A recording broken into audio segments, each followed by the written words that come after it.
Good evening, ladies and gentlemen. This is Toby Eunice with the Gypsy Kiss. Stick with us a couple of seconds, and we'll introduce you to our very special guest for the evening.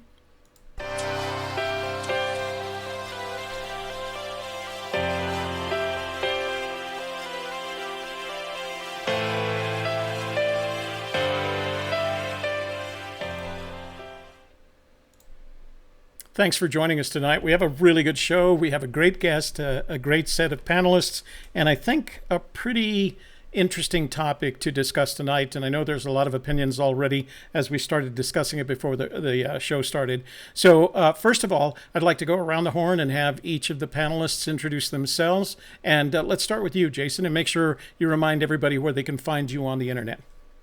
Yeah, Jason Dent, down here at Fort Bliss, Texas, and that's in El Paso. And you guys can find me on my YouTube channel or the blogs at Finn Treasure Hunter. And by the way, for probably one of the most interesting YouTube videos that Jason has produced to this point, look at last night's video at which I was his special guest. So, No self-plugs. no self plugs. Mike Cowling. Yeah, Mike Cowling, Cow Lasers on YouTube. I make videos on Forrest Fenn and other treasure hunts as well. See, Courtney, he says cow lasers. I thought it was Cal Lazar. It's both. It's both. It's whatever you want it to be, really. It's both. And Rick McDonald.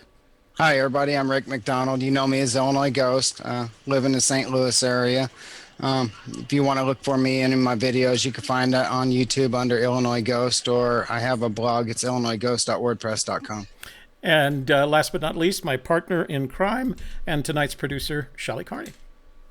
Hello and good evening. I'm Shelley Carney with the Gypsy Kiss, and I have my own channel at the softerside.me, and I just put the link up for that. And Toby and I will be live tomorrow night at 7 o'clock talking about some really interesting stuff, including what women want. So make sure you tune in for that. All right. I wasn't sure what if you had, because I hadn't gotten the topic yet. Okay. And of course, I'm Toby Eunice. I'll be your moderator for this evening. The program is planned to go for about 1 hour, and we'll divide the program into first a conversation with our guest tonight. Then we'll talk a little bit about the topic, give each of our panelists and guests the opportunity to discuss tonight's topic, which is kind of accommodating the idea that we have a bunch of new searchers into the community as a result of all the media activity recently. And then we'll finish up with some questions from the chat room. Shelley will be keeping track of that, so make sure if you have a question for any one of the panelists or our guest or me, make sure you precede your question with an @ and then the person's name so that Shelley knows that you would like to have that question answered. So let's get on to our guest tonight. Her name is Courtney Roberts. She's known as Copper, and I think she spends most of her time on, well, not most of her time online, I didn't mean that whatever online time she does spend, she tends to spend it in the Hint of Riches forum, which we're going to talk about a little bit later tonight. So Courtney, welcome. Thanks for joining us tonight. I know you're in Fairbanks, Alaska, so there's a 2-hour difference. You're on Alaska time. I learned that. You know, you have you're so far out. You have your own time zone. That's right. So tell us a little bit about Courtney. Who is Courtney, and what does Courtney do? Well, besides this, I'm not on the internet, so you can't find me there. Hopefully. You can PM me, though, at the Hint of Riches. That's where I spend most of my time for the Fenn treasure hunt. Let's see. I'm 37 years old.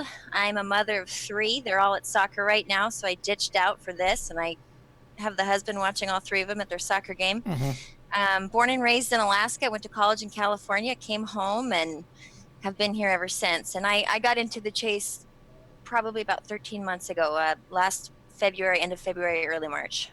And a couple of things. So first of all, making a decision to move, especially from California to Alaska, I think is a big decision. I've certainly, I think everybody every once in a while after watching Gold Rush says, yeah, I'm going to move to Alaska. So what made you decide to move to Alaska?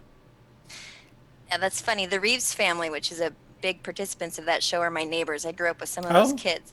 I'm from Alaska. I'm a 3rd generation. So my folks came up here chasing gold and oil, and I was born here, and I went to college in California at UC Davis, and then I came back home afterwards, and I work for an engineering company. I'm in chemical sales. And your major at UC Davis? Environmental policy analysis and planning with a minor in resource economics. Very nice. Wow, that's Alaska apparently is a really good place for you to be as well. Yeah. And yeah. the company you work for, what is it that they do? We cater to all the oil field production on the North Slope. We sell chemical to keep the oil flowing down the pipeline. Very nice. All right. Last question from me before we go to the panelists. What was it that got you interested and into the search for Forrest Fenn's treasure? Yeah, pretty funny story. I was in my kitchen cooking one morning, and I can't remember which show he was on, if it was Good Morning America or the Today Show, but I heard him, and I heard about a treasure hunt, and my son was watching the television. He pointed it out, so he wanted to order the book. We ordered the book. I'm not sure what I thought about it at first. I think I kind of thought it was a bunch of hooey. Then I read the book, and then I got hooked and emailed Forrest and introduced myself, and we've been pretty determined to find this thing ever since. And so I have to ask this question now. Do you and Forrest exchange emails a lot? No, I email him. He doesn't respond very often. When he does, it's pretty short. Oh, okay. And yeah, that's one of my frustrations is that he doesn't answer any of my emails. So I'm always glad to hear he doesn't answer everybody's email. No, I don't. Yeah, I'm not real sure what Forrest thinks of me. His emails are usually no Courtney. That's it. And you've gotten about 3 of those. That's good. That's good. All right, let's move it over to Jason Dent. Jason? I totally got sidetracked and forgot what the topic was. No, you're just Courtney? Questions for Courtney. Yes, sir. So I saw that your search area is Wyoming. Is that correct? Yes. All right. So is it flying or driving to go do a boots on the ground search? It's both. My particular area, from here I have to, I have to fly to either Cody. It's a bit of ways from Cody, or I fly into Billings, Montana, and then it's a long drive from there. It's not cheap. A little bit. Yeah, so you're not driving all the way from Alaska then? Oh, no. How long would the drive be were you to do that? It's about 3 days from here to Seattle, so you'd have to tell me what Seattle to Wyoming is. I'm not real sure. Another day, probably. Wow. Yeah. Okay. Mike? So Wyoming, are you in that upper left corner part of that little park up there in Wyoming, or are you outside that park? If you want to. I've never been to that park. I'm outside that park. I'm kind of at a middle point. I found my starting location very randomly. I originally thought it had something to do with some government, Watergate. Really, I was trying to connect Forrest to that. I didn't have a lot of success, but I landed in an area with some remarkable geological features. And then I started my search over from there, and I've probably refined it about 13 times, but I'm pretty set on the location, that I'm in the right spot. So you will be back then.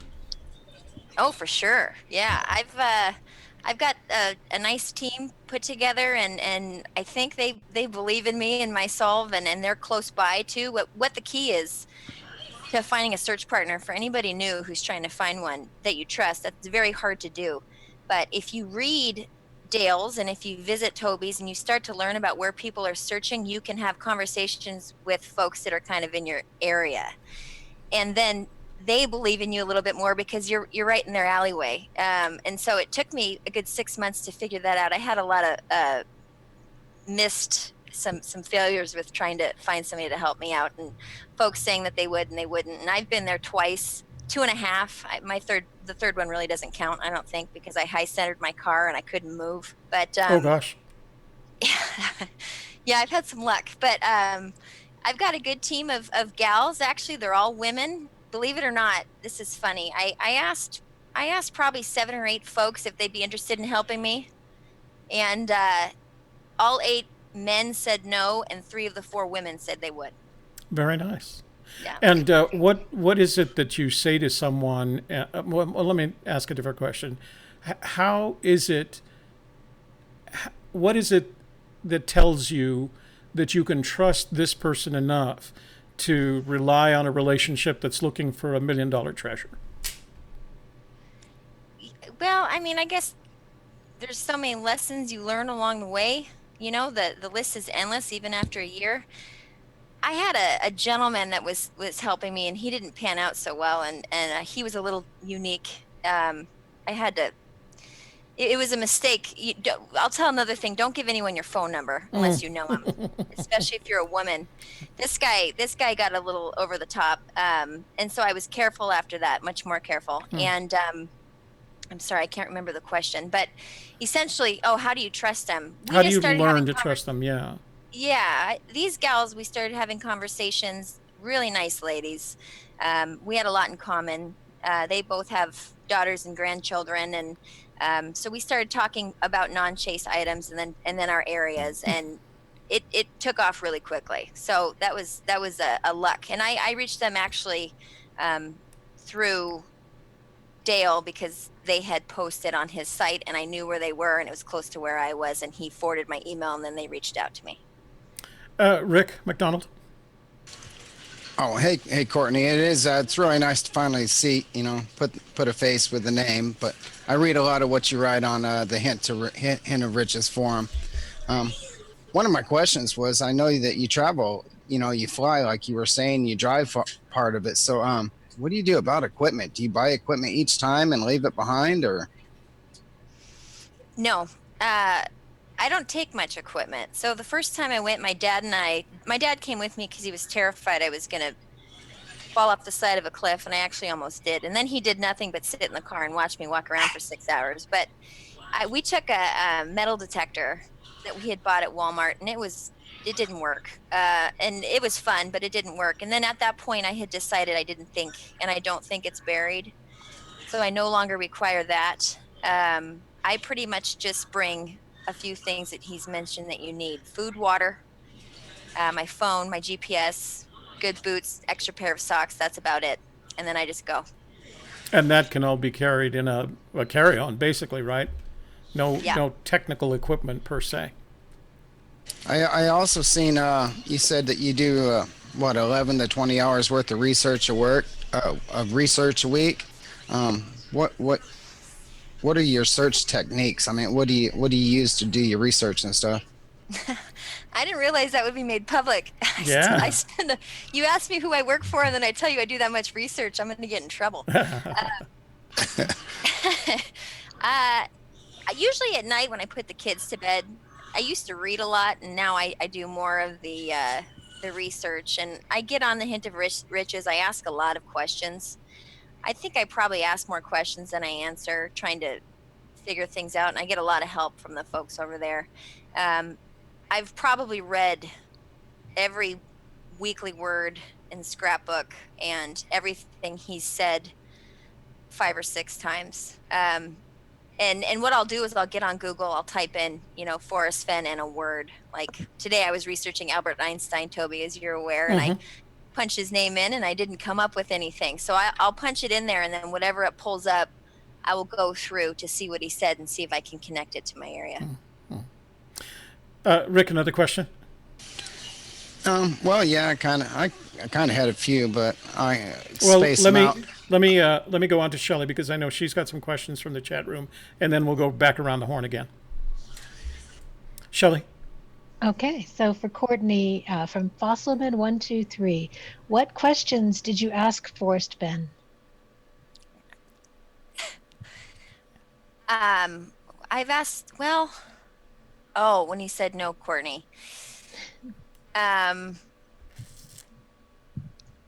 can't answer every question I've asked him because it's too close to where I'm searching. That's right. It's okay. But usually it's clarifying questions. I try to keep them short. I ramble a bit much online and in person. But I say something like, Forrest, did you say that it couldn't be associated with the dam where warm waters halt? Or something like that will come out in some of these media pieces. And they often misquote him.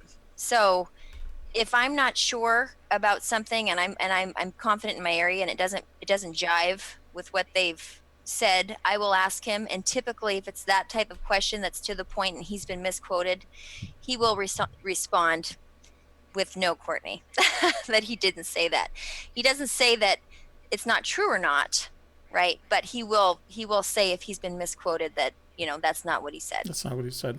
So today there were a couple of different stories. One coming from, I can't remember their name, Shelley. You can tell me. The two guys that every once in a while, they're like the smartest guys in the world or something like that. Do you remember? Yeah. Men Are So Smart. Men Are So Smart. Gallagher Entertainment. So they started with a story about a guy whose name is Glenn Coughlin, who claims that he knows he's from Australia. He knows where the treasure is. And then you let me know that you had heard on Hint of Riches that somebody on Reddit had said that it had been found, or the buzz around Santa Fe.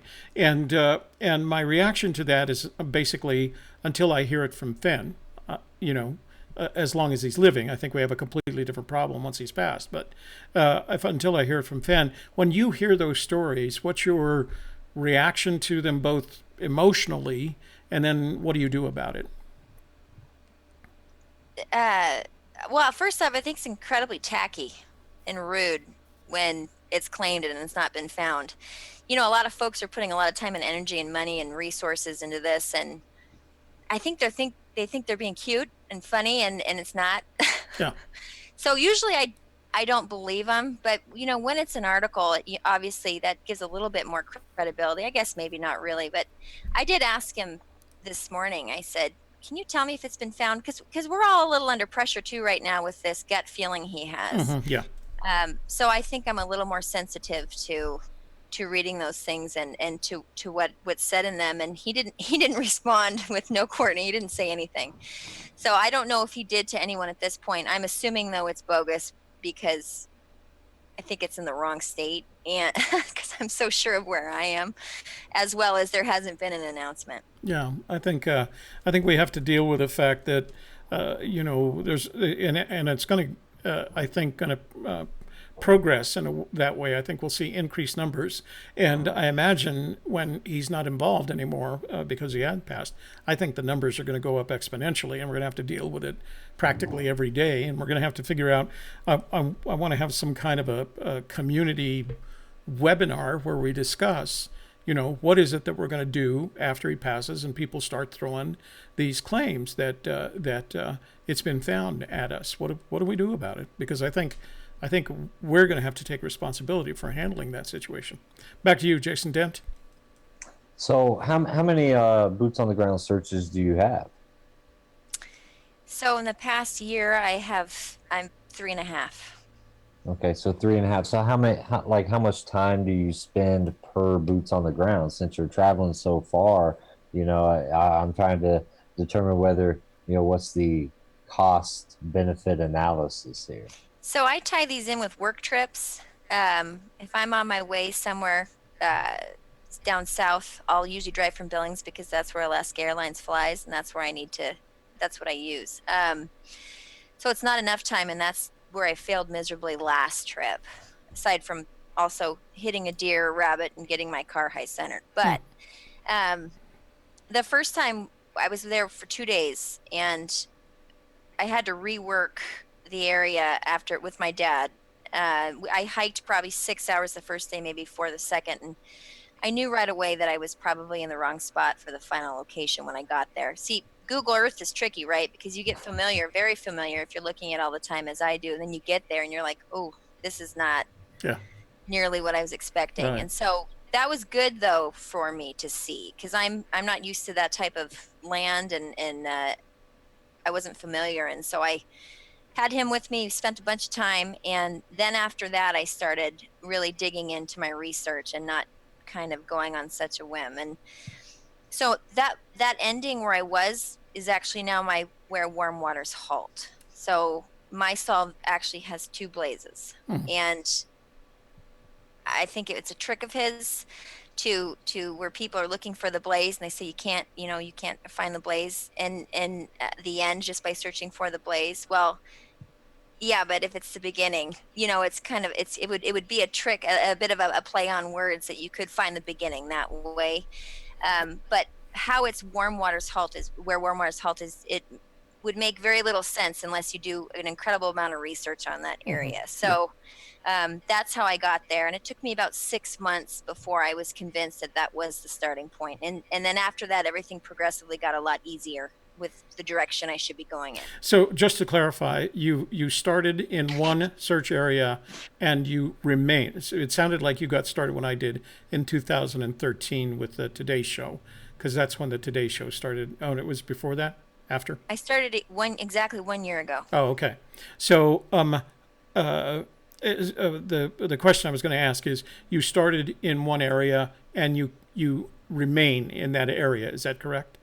Yeah. Okay. I thought it was the Blaze, and I went there and I walked around, and then I hate to be one of those individuals who claims scrapbooks are written about him. I know all of us have felt that he's speaking directly to us. He's very good at that. It's tricky.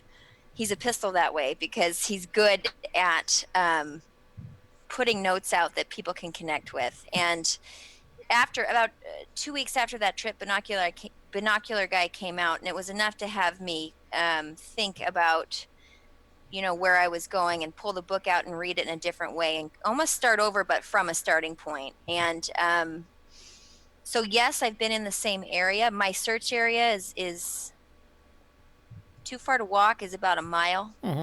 And then there's a very obvious place that I stop. I don't want to give No, too much. you don't want to. No, we're not going to ask you to give it away. Well, Toby, I really want it. I might send you myself because you're gonna like it. There's some parts. Okay. There's some parts I've picked up from you that I think you'd really appreciate with where it's at. All right. But and then you stop, and from there you have to. It becomes a little bit more clear. And then I actually said I was quitting about a month ago because I got so frustrated and upset that I was spending all this time on it. And I kind of wrote a note and just said, to heck with this, I can't do this anymore, and I'm spending too much time, and my kids are needing me. And when that happens, it's interesting because all of a sudden something will click in your brain when you walk away from it a little bit. And I was watching Ken Burns' show on Vietnam. I don't know if you folks have seen his stuff. He's outstanding. Very nicely done documentary. Yeah, and I was watching it, and I sat up in the middle of the night, and I went, oh, of course. And then I jump back in. So, like all of us, I guess I'm hooked. Ken Burns is the documentarian that we documentarians all aspire to be. Yeah, so he's great. You mentioned something about the emotional impact that you experienced. So let me whether or not the scrapbooks are meant directly at you. So when last February, Fenn said, "My gut feeling is that it will be found this summer."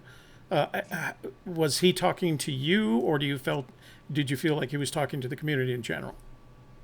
I think he was talking to the community in general. I think there are an incredible amount of bright minds working on this, and I think folks are tired of not knowing where it's at, and they're giving more information out on the blogs, and they're trying to help one another. And I'm still under the impression that somebody deserving and who's put their work in is going to come up with it this summer, and I hope so. I am hoping it's found this year. So percentage probability, what's the percentage probability that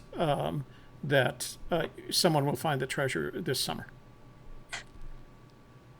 I see Jason was pointing to himself. I give him 2% probability of finding it this summer.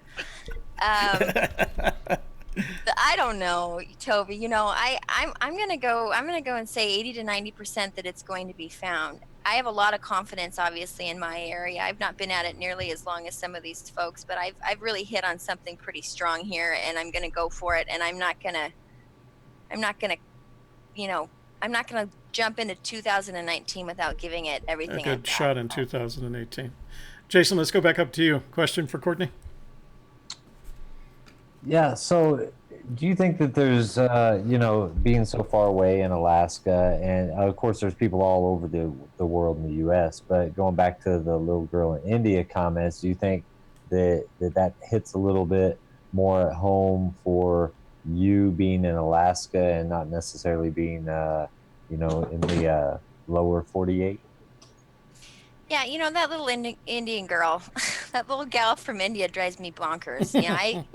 I've spent more time on her trying to figure out her issue with not being able to get to the location more than anything else, actually. What is wrong with that child? I thought it was because she doesn't speak English, but it was an assumption on my part. She needs a timeout. I don't know what her situation is, but I think there is an advantage. If I was like Cynthia and some of these folks that are really heavy with the boots on the ground. I think that's an advantage to them because of all the wonderful experiences they're getting, and the land that they're seeing and the places, and I'd prefer that. But I've probably done so much more research than some of these folks that can go out and check really quickly, their locations, or drive for a day even.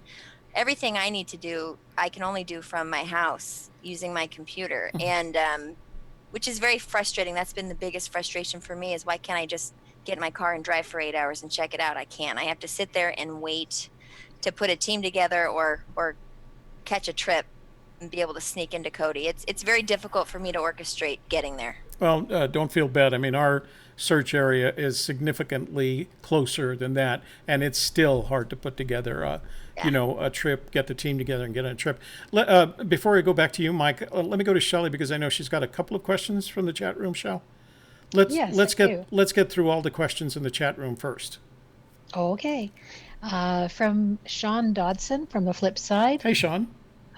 He is asking, Courtney, what does your husband think of the chase, and does he participate with you? He does not. At first, he thought it was cool. So my husband's a very calm, practical type, and I'm quite the opposite. So this yin and yang has worked for us for a long time. And I got into this about a year ago, and I went to Barnes & Noble. I bought a map of each of the 4 states, and I went through them, and I kind of was getting into it. And then I hit a kind of a vein of research that I was really convinced about. It turned out to be wrong. It was the Watergate thing. And he came home one day, and the kids were running around outside, and I hadn't done anything around the house. And he kind of sat down and he goes, well, what's the deal here? We got this thing solved. Did you crack it? And I said, well, I'm somewhere between the Cuban Missile Crisis and Watergate, but I'm close. And he was looked at me like, hey, interesting approach. Yeah. Yeah, it was, at that point, he was a little concerned. So I've backed off a bit, where I'm not trying to book a flight every 5 minutes. And I've been a little more reasonable the last 5 months with this, because it had gotten to a point where he was getting frustrated. He was trying to talk with me, and I was, emailing Chris on my phone or doing treasure hunting stuff. So I'm a little more balanced with it now, but he doesn't dislike it, but it's certainly not, one of his favorite things that I do. However, he's not going to be complaining when he's $2 million richer. Right, rolling in the gold, right? Before Shelley, I am going to go back through the questions, but I did, Sean, the mention of Sean's. Remember that, and Sean, maybe you should confirm this because I didn't see anything, but remember that Sean Dodson at the Flip Side usually has an after show after our panel session. So Sean, kind of confirm that in the chat room, if you will, because I didn't see an announcement on it. Okay, Shelley, back to you for more questions from the chat room. All right. From Unknown Searcher, Courtney, what inspired you to go to Wyoming? Was it from the book or something that someone said on the blogs? I don't know. That's a great question. It was from the book. There's some things Forrest discusses that I think folks readily dismiss, and some areas that folks readily dismiss because they're tricky. If the chest was found there, and they're a very large part of my solve, even though I don't believe the chest rests there. And so I started there, and I think being naive about the laws behind all these types of different properties was smart, and it benefited me because I didn't pay attention to any of the practicality. I just researched it and learned about it and bit into it. And then afterwards I went, oh, this could be a problem if it was found here. And from there, I was able to look a little bit outside of the area and reroute my trip. So I would say the book. The book is a wonderful read. I know a lot of folks want to just go off the poem. That's fine, but it's a great read. It's worth reading even if you're not treasure hunting. So I would say that's what put me there. So let me follow on question to that, Shelley, before I go back to you. So Sean Dodson often refers to himself as a poem purist. And when as I started listening to his description of the poem purist, I started categorizing people, right? Like the categories that I discovered are a poem purist, meaning I start with a poem and I end with a poem. Then I discovered there's a Thrill of the Chase book purist, right? It's all in the book. And I think that's where Shelley and I are. We're Thrill of the Chase book purists. And then there's a third category, and that is anything goes. Whatever I can find to help this, his additional memoirs, his commentary, people that refer to him. Of those three categories, where would you say your research focus is? Are you a poem purist, a book purist, or anything goes? You know, it's funny you asked that, Toby, because I'm kind of becoming all of them. I guess in anything goes. I am a book purist for certain. If I were to have a label, it's the drawings in the book that started me in my area, and which is, page 43, the gypsies dancing. Basically, I stumbled upon something from that I matched to that chapter that kind of oriented me, and from there I've been able to move around. But a lot of you are familiar with Roll Tide and all the word research, and he's fantastic at it. I'm starting to become more paying attention to the words of the poem a lot more now too. So I've got the images and I've read the book a billion times, and now I'm paying attention to the words to see if that will help me. So I would say all of it's important. Start with what you're good at and then try to branch out and learn some new skills in the other areas if you can. And before we go back to the other panelists, Shelley, any more questions from the chat room? I want to make sure we don't get backed up. Yes. Jimmy Fast wants to know, Courtney, do you think the chest will be found this year, and will you give Forrest his bracelet back? Yes, I do think it'll be. Yes and yes. I do think it'll be. I don't know if he's going to want to meet me. I might have to send a courier to drop the bracelet off. But yeah, of course, I'd like to see something good come out of this treasure chest, and then some charity involvement or some donation. And so I hope to have that conversation if I find it with him on what he'd like to see done with it, and maybe an agreement. But it's such a shot in the dark that it's going to be me that finds it. But if I did, yes, I'd return the bracelet and hopefully sit down and have a talk with him and try on those zebra boots. The zebra boots. More questions, Shell, from the chat room? Okay. Let's see. From Rodney Greenway. Hey, Rodney. How are you doing today? Courtney, when Fenn says it could be found 1,000 years from now, do you think he thinks it's because people are still reading his poem, or because he thinks it'll be due to land development? That's a good question. I think that's 15%. I don't think it's going to be found 1,000 years from now. I think he knows it's going to be found relatively soon. I think he probably was hoping, I know what he said, and I know he thinks that I don't care when it's found. I think he does. And I think he'd like to see that it's found and who that finder is. And, I'd be very surprised if this went another year or two. I really think if he was as bold to step forward and say, I have a gut feeling, he wouldn't have done that unless he really knew somebody was close. All right. Let me go back up to Jason. Questions? Yeah, so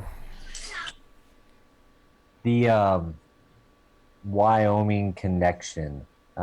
So did you research and actually have solves for the other three states, and then you settled on Wyoming because that's like where you fly into on Alaska Airlines? Or is it really like, okay, this is my gut, this is I truly believe it's Wyoming? Jason, it is not easy to fly into Wyoming, by the way there. But Alaska Airlines or not, huh? Oh man, I don't even know if people fly into Wyoming. It is out in the middle of nowhere. It's a great place and I like it, but it's hard to get to. Wait a minute, spoken by someone who lives in Alaska, right? Yeah, yeah, it's true. I started in New Mexico. I thought it was New Mexico, and I had the Lady Guadalupe statue and all kinds of stuff. That's where I began, and I quickly, I found something that was Indian related that dropped me into Wyoming. I never left it. So I don't know why I have such a strong pull for that area, but I'm not leaving there. That's where that sucker's at. Well, got a lot of Fenny stuff in it. Mike, Yep. Mike, back to you. So we're out Wyoming. You really don't want to give up your location. So, of course, I'm going to ask you about it, see if I can get something out of you. When I look at Wyoming, there's a couple places that jump out. is in relation to Forrest Fenn. So that would be Matitsi. Have you ever been to Matitsi? Mm-hmm. Do you know about the anagram in the poem? The line that has Matitsi in it? Yes. Well, I think so. I've read Anagram over at Thor. Correct. Has laid out a lot of that stuff. So, gosh, I really want to brag about how awesome all this work I've done is, but I don't want But you don't want to too give much things away. away. That's right. Yeah. Yeah. So Matitsi, I mean, I don't think it's a coincidence. I don't see how that anagram can be a coincidence. How about the big medicine wheel up in the Bighorn Forest? Are you familiar with that at all? Yeah, I did for a while, but it is not part of my solve. Okay. And then the last one, can you say if where warm waters halt has to do with physical water, like a It body does. of water? It does not. Okay, interesting. It has to do with the frog in the boiling pot. It has to do with Holden Caulfield, And the part Catcher in of the Rye? Catcher in the Rye, that is extremely specific. That is, I can't tell you why it's such a big clue, but if you haven't read that book, there are two or three that are just blatant references to where warm waters halt. So where? And yeah, sorry. Go ahead. So that's it. There's no water at my spot though, and I've had a few folks tell me I'm crazy because of that, but no, it's high desert. So Okay. where is Susan heckin' liable when we need her with all our Catcher in the Rye references? Rick, back to you. Yeah, I'd like to ask you something that I had to ask myself at one time. I'm sure you've read everything that you can about Forrest. You're thrill of the chase. I know you don't have the too far to walk though, but you've studied him and you know quite a bit about him, I'm sure. So, and what would you say Forrest's level of expertise is as far as treasure hunting? Forest level of expertise, boy, that's a interesting question, Ghost. I don't. Well, I don't know. I mean, I'm leading to something with that, so that's why I was Oh, asking. you're setting me up. Okay. I think that I wonder if he ever puts himself in our shoes as much as we try to put ourselves in his. From a sense of, I'm always trying to figure out how he's thinking and why he's writing what he's writing and what he was feeling throughout that book.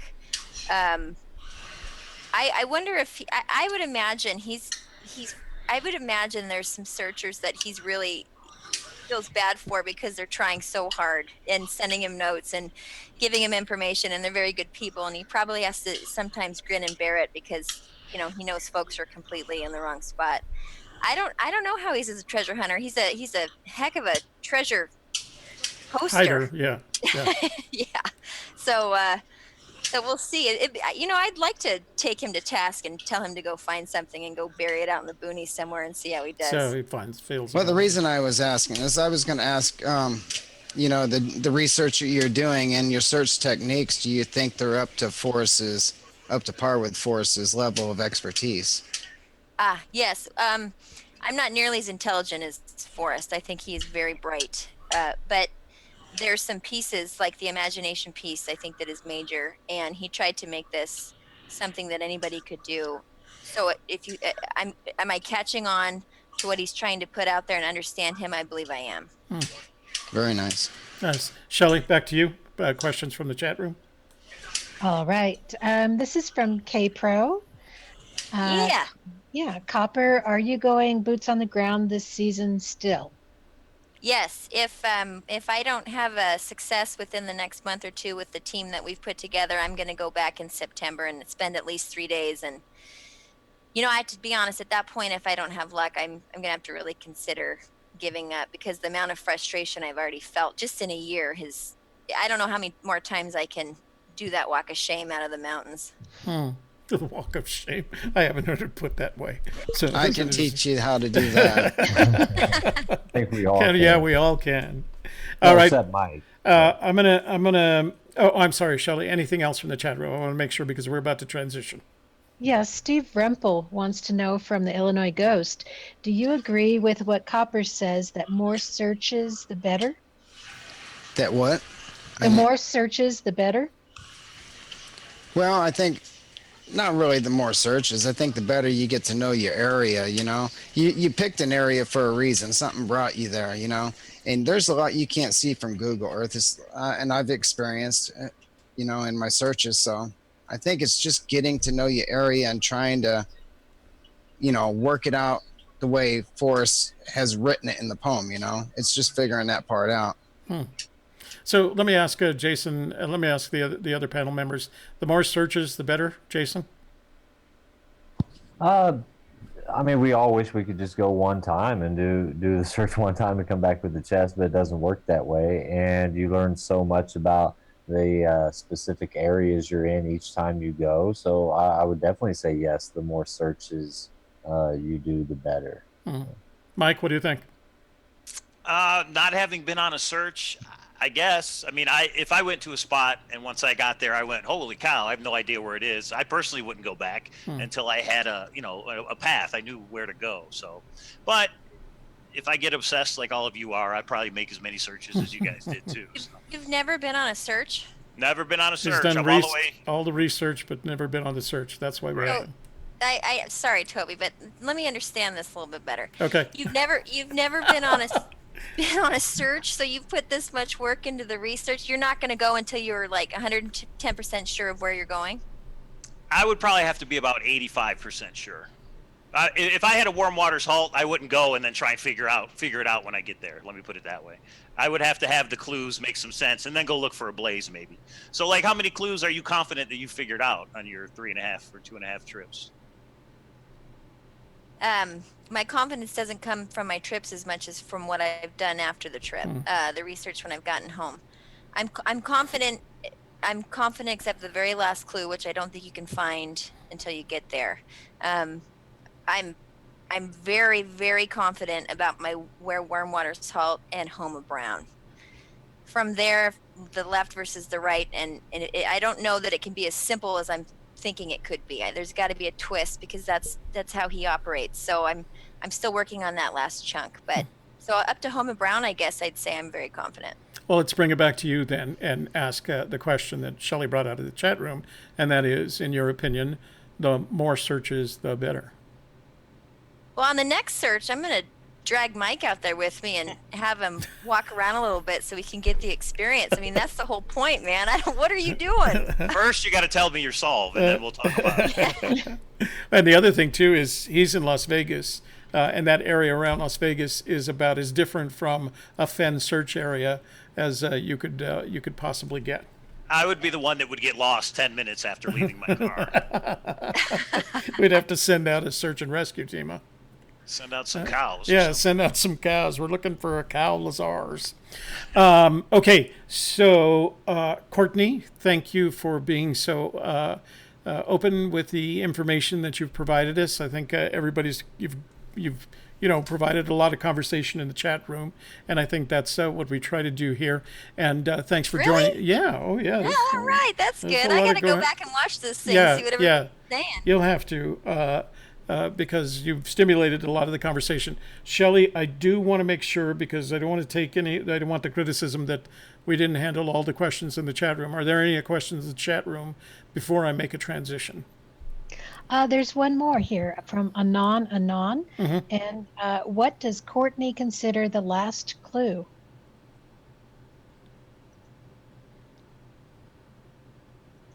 Pass. I'm under the assumption that once you've found the blaze, you've pretty much wrapped that sucker up. That it's going to be where the blaze is at. So I would say the last clue is the blaze. Okay, just to make sure, you are of the opinion that the clues end at the second sentence of the fourth stanza. That from there on we're not dealing with clues. Is that correct? Yeah, that's interesting because there's a lot of poem left. I think the first stanza opens up the general area that you should be looking, and then from there you have to kind of zoom in and figure it out. And then the ending, there are clues in the ending, but the direction, I think, has stopped. Okay. Does that make sense? Yeah, that makes sense. The beginning and the end is there to kind of support where you're going, that you're in the right spot. The tired is a big piece for me, and the weak is a big piece for me, and I'm starting to understand kind of the reasoning behind those. But where I physically stop is at the blaze, look quickly down. Mm-hmm. That's it. Okay. So before I make the transition, I want to make sure any of the other panel members, Jason, Mike, and Rick, raise your hand if you have any more questions for Courtney before we make the transition. All right. Well, good. Good. Well, you've been grilled, Courtney. Consider it. I didn't realize you guys are going to ask me so many questions. Thank Yeah, you. that's kind of why we do these shows. We want everybody to learn more about you. Okay, so let's make the transition over into tonight's topic. And if you had watched our show last night, if you had watched me being on Jason Dent's Fenn Treasure Hunter show last night, you would have seen that he and I had started the conversation there. And the conversation was and is for tonight. It is, we are of the opinion, and I speak for a Gypsy's Kiss here rather than, I'll let Jason speak for himself, but we, Gypsy's Kiss, are of the opinion that there's a whole wave of new searchers into the community as a result of a lot of the articles that have appeared recently, both in digital and analog media. And that, as a result, not only generates additional energy, sometimes it generates additional frustration. And so what I want to talk about first, and the first question for all the panelists, is what is your sense of the impact of all these new searchers into the community? And if you have a different opinion, that there are, whether there are not, and what's causing it. But Jason, let's start with you. What is your sense of A, are there? B, what's the impact that they're going to have on the community in your sense? Yeah, I mean, I think there's a whole younger crowd that's joining the chase. I think the impact isn't where I want it to be. I want them to, set up Airbnbs and ride share and gear share programs, so I can just show up to a place and have a place to stay and borrow, somebody's truck and go out there, stop putting miles on my vehicle. But I think that in all honesty and sincerity, I think it's good to have a whole fresh set of eyes out there. I think in the past, 6-8 months, there's been a whole new group, or at least a whole new group that has started expressing themselves as having interest in the chase. And I think it all goes back to Once Upon a While coming out, and then the Dateline article. I think those two things had really kind of stoked the fires for the thrill of the chase. Yeah, we just went over 100,000 views on our version of the Dateline thing. It literally is the most viewed video on our channel, and I know that generates a lot of commentary. So, Mike, what is your sense? Have we got a whole new wave, and are we correct in the analysis, and what do you think about it? There is a whole new wave, and I look at it as it's going to create a lot more misinformation, because the new searchers don't have the experience that we do to say, yeah, it was this video, this interview, with what you think you heard is correct or not. There's going to be a lot of people who see something on a forum and just take it as the truth, and it may not be. Did Forrest Fenn say that? Did he mean it when he said it this way? Did he say it that way? And there's going to be a whole bunch of misinformation created, even more so than there is now. So let me ask the chat room to make a commentary, and I'll come back to Shelley with it.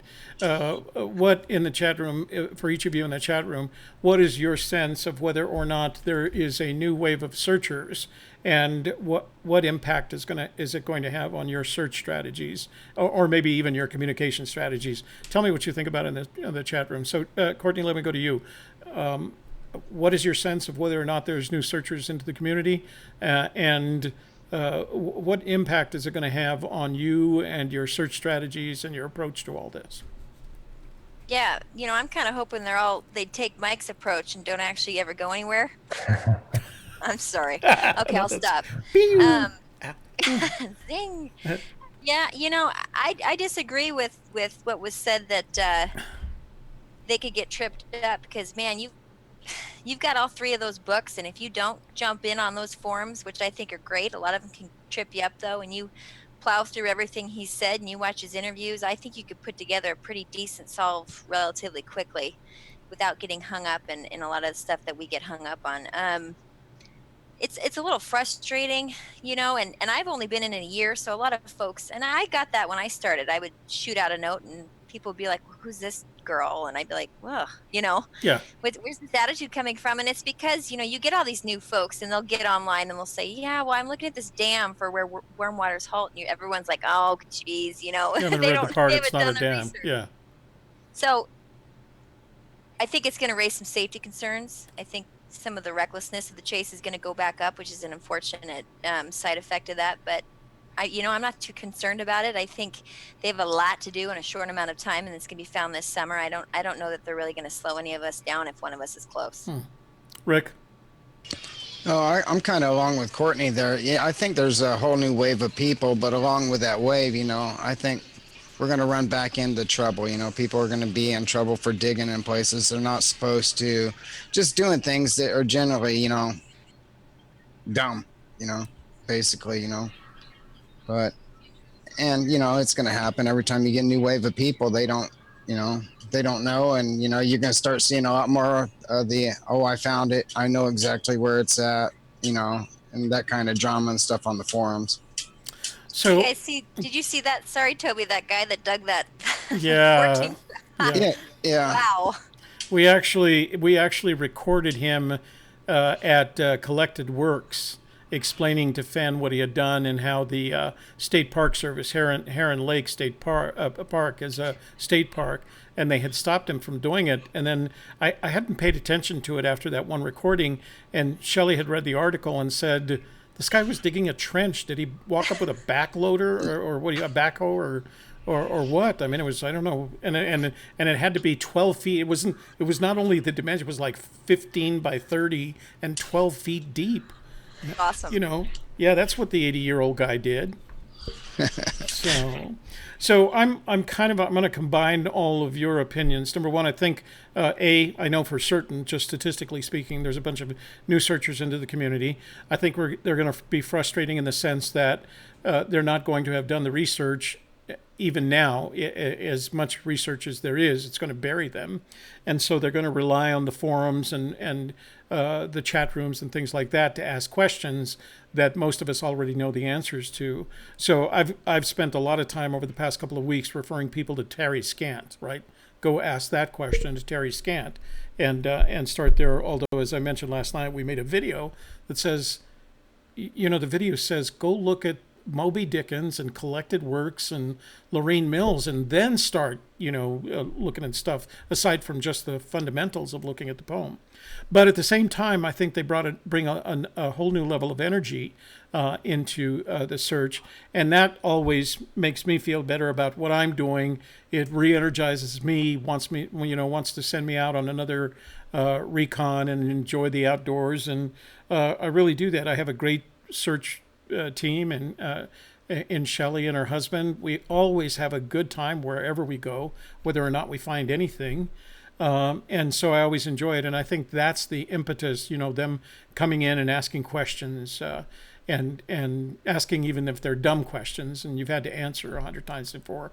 That always energizes me to keep looking, keep working.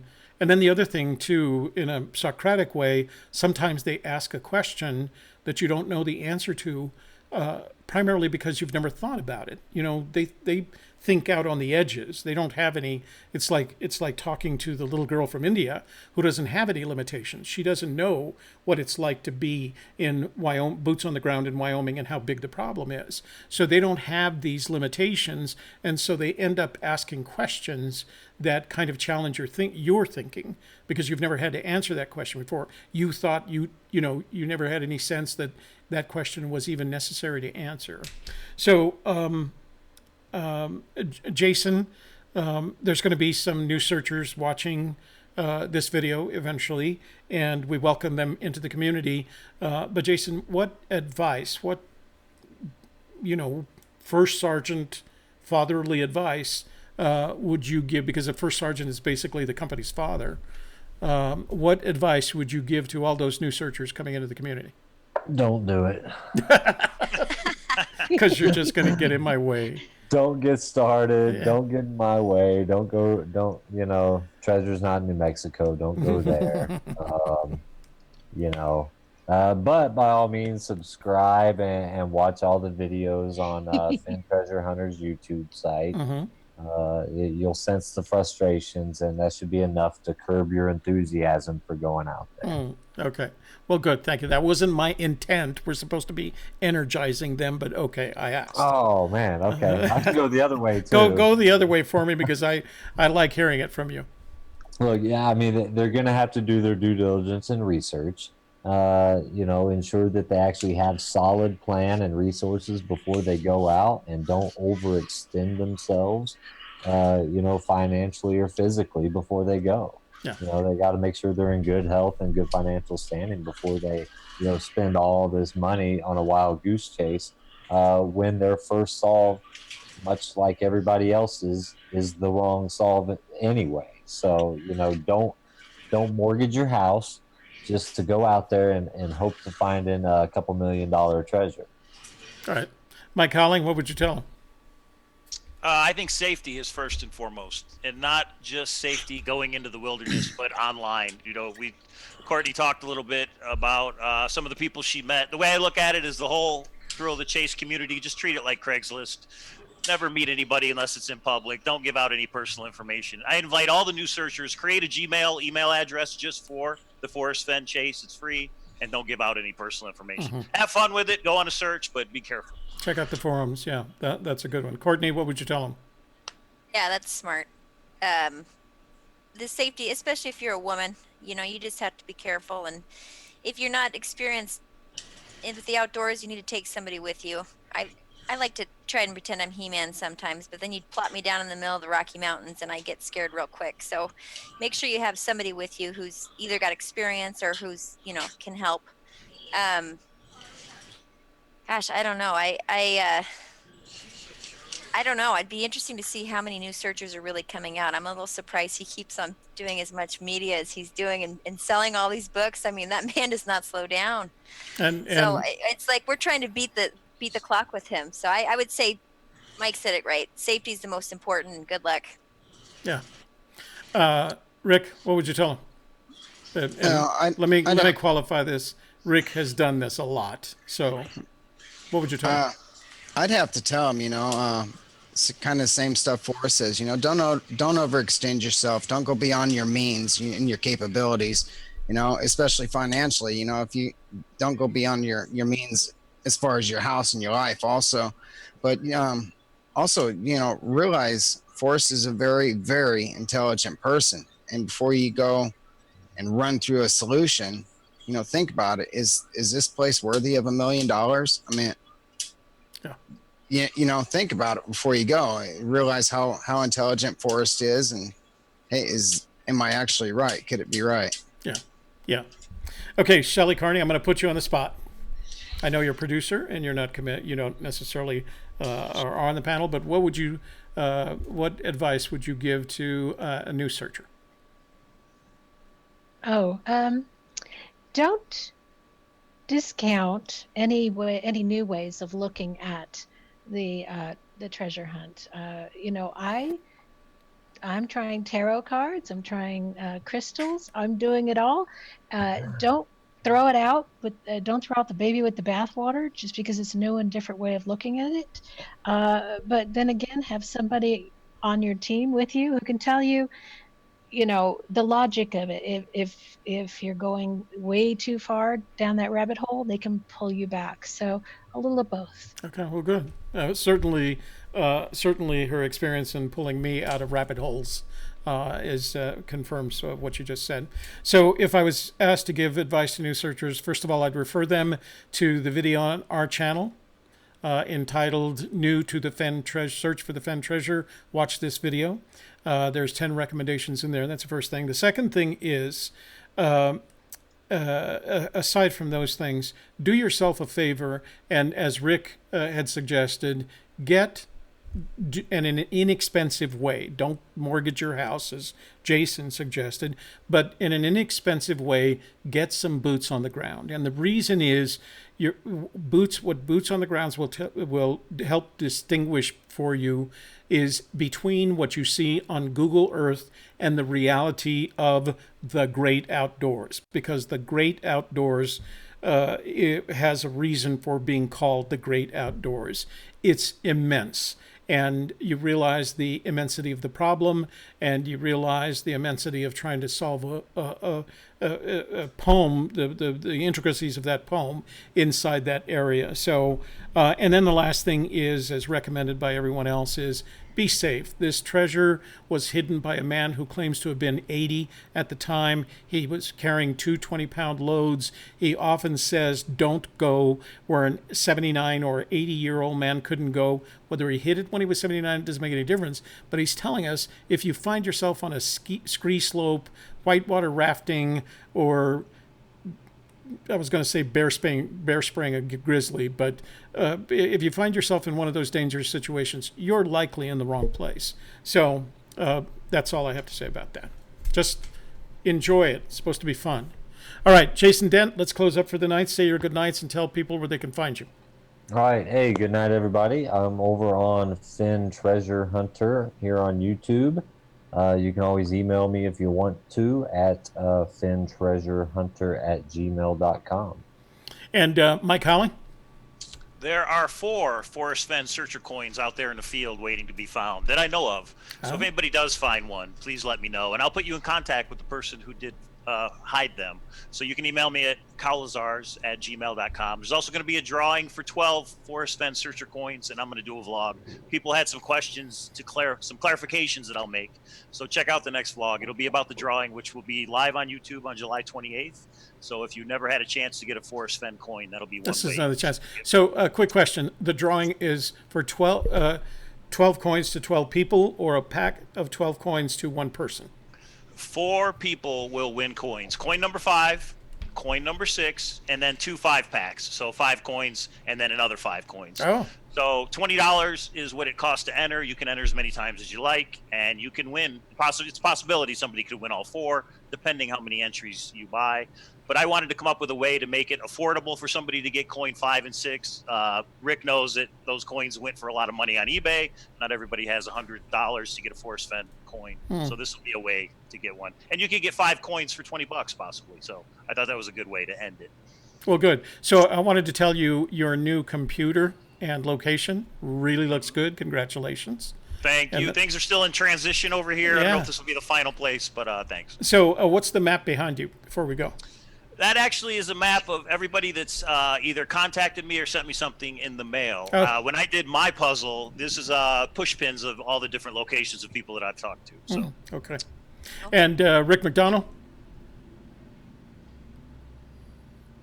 Rick, you're still muted. There we go. I said thanks for joining us tonight, everybody. I thought this was a really good show.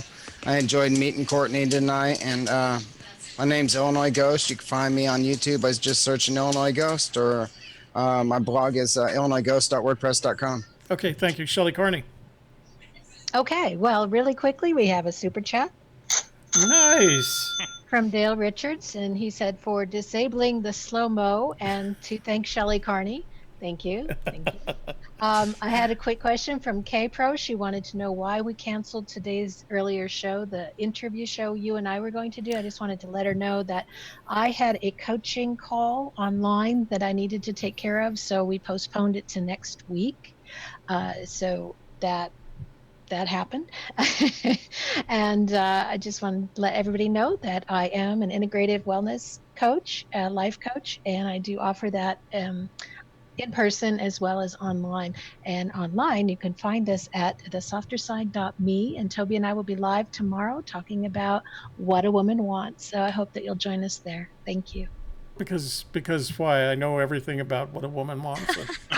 That's going to get me in trouble. Yeah. I'm going to have you guess. Yeah. The real answer. Courtney, first of all, thank you for joining us tonight. You were a wonderful guest and very informative. You were very open about sharing your information. So I feel like this was a good call having you here. And say your goodnights and tell people where they can find you.